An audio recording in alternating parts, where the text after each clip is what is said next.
Oops. Pasok ng taon 2024, meron na tayong si setup na RJ. Amo na Sinto Vibecaster, no? This is a Silver Sky. Doon binase yan. Ayan, naka-stainless fret. So, bakit pinapa-set up? Kasi may mga uneven fret, may mga matataas, matalas yung gilid, no? So, syempre, yung mga pick-up heights din, kailangan niya rin ipaayos. Hindi siya marunong mag-setup lang.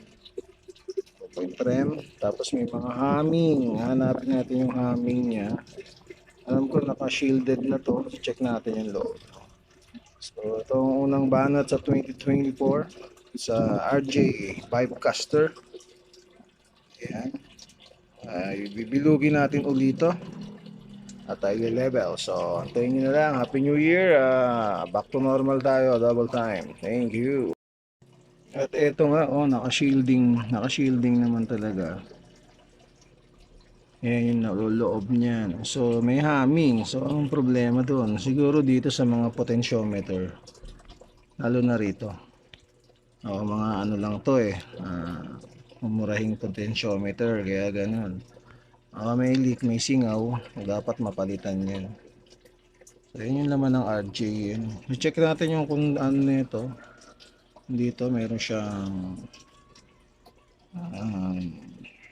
grounds, no? Tingnan natin kung magkakadikit-dikit. So, yun. Check natin. Ayun, check natin yung ano yung shielded na itong Vibecaster, no? So, ayun, gumagana. Ayan, sabihin nagkaka-connection. Dapat magaganyan.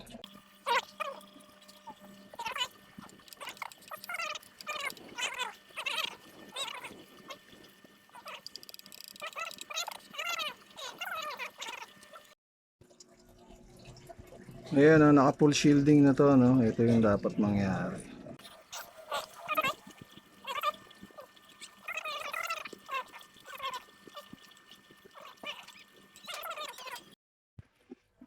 Ayan mga guitar in charge, ito na si Vibecaster ni RJ, no? Ang Silver Sky ng Pilipinas. Yes, ang suabe gitarahin, men. Ayan, ayos na to.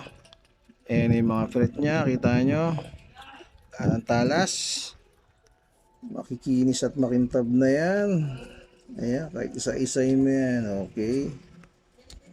Napakaganda na, ang sarap gitarahin, no? Kaya ang ganda pag napa-set up talaga ang gitara.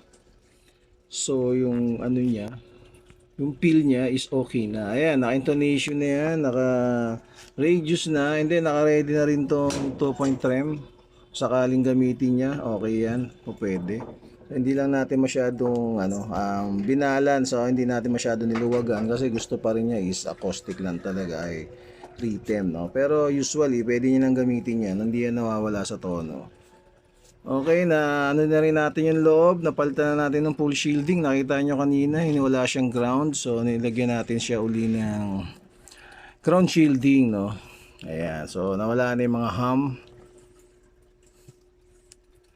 Okay, connected na sila, yung mga ground nila.